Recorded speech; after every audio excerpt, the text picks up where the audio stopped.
बिहार चुनाव से पहले बीजेपी और जेडीयू पर आक्रामक हुए केंद्रीय मंत्री जीतन राम मांझी और उन्होंने ये साफ कर दिया कि 40 से कम सीटों पर हम मानने वाले नहीं है। अगर इससे एक भी कम सीट हमें मिली तो फिर मंत्री पद छोड़ने के लिए तैयार हैं और एनडीए का साथ भी उसी दिन छोड़ देंगे।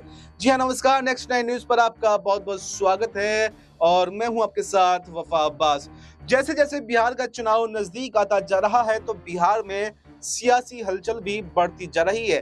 पहले भी 40 से 45 सीटों को लेकर जीतन राम मांझी अपनी ताल ठोक चुके हैं और एक बार फिर से जहां बीजेपी और जेडीयू वक्फ बिल पर घिरे हुए हैं, उसको लेकर जीतन राम मांझी भी अब मैदान में आ गए क्योंकि उनको लगा ये सबसे अच्छा मौका है अपनी बातों को रखने का। तो उन्होंने वापस से ये साफ कर दिया कि जो 20 सूत्री समिति बिहार के अंदर बनाई गई थी उसमें भी यहाँ पर बीजेपी और जेडीयू ने अपनी मनमानी कर ली, अपना सीट शेयरिंग बांट ली, लेकिन हमें कोई भी जगह उसमें नहीं मिली। हमें ये साफ कर दिया जाए कि हम एनडीए का हिस्सा हैं भी या फिर नहीं, क्योंकि जब झारखंड में चुनाव हुए वहां पर जेडीयू को जगह मिली, चिराग पासवान की पार्टी को जगह मिली। दिल्ली में चुनाव हुए, जेडीयू को जगह मिली, चिराग पासवान की पार्टी को मिली। तब भी जीतन राम मांझी ने ये साफ कर दिया था, जरा हमें ये तो बताइए कि हम एनडीए का हिस्सा हैं या फिर नहीं, क्योंकि झारखंड में भी कुछ जनाधार जीतन राम मांझी का है, दिल्ली में भी पूर्वांचली वोट बैंक है।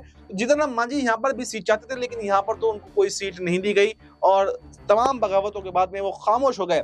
लेकिन उन्होंने तभी से ये साफ कर दिया था कि चलिए झारखंड में हम स्वीकार कर लेंगे, दिल्ली में हम स्वीकार कर लेंगे, लेकिन इस बार बिहार में हम स्वीकार नहीं करेंगे।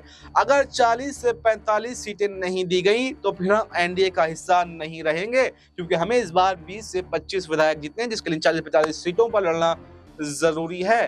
तो ऐसे में ये देखा जा रहा है कि यहाँ पर एनडीए में एक बगावत सी दिखाई दे रही है, जहाँ पर चिराग पासवान, नीतीश कुमार पहले से बीजेपी से नाराज हैं वक्फ बिल को लेकर। ऐसे में जीतन राम मांझी ने एक अलग ही मोर्चा खोल दिया है और अगर सवाल यही है कि अगर यहाँ पर उनकी मांगों को पूरा नहीं किया जाता है तो क्या वो आरजेडी के साथ में जाकर के चुनाव लड़ेंगे या फिर अकेले विपक्ष में भी चुनाव लड़ सकते हैं, और उनके जाने का एनडीए को क्या नुकसान होगा या उनके जाने से कोई फायदा होगा, ये देखना काफी दिलचस्प होगा। इस पूरी खबर पर, इस पूरे मुद्दे पर आपकी क्या राय है, आप भी कमेंट करके जरूर बताएं और बाकी देश दुनिया से जुड़ी तमाम बड़ी जानकारी के लिए देखते रहें नेक्स्ट 9 न्यूज।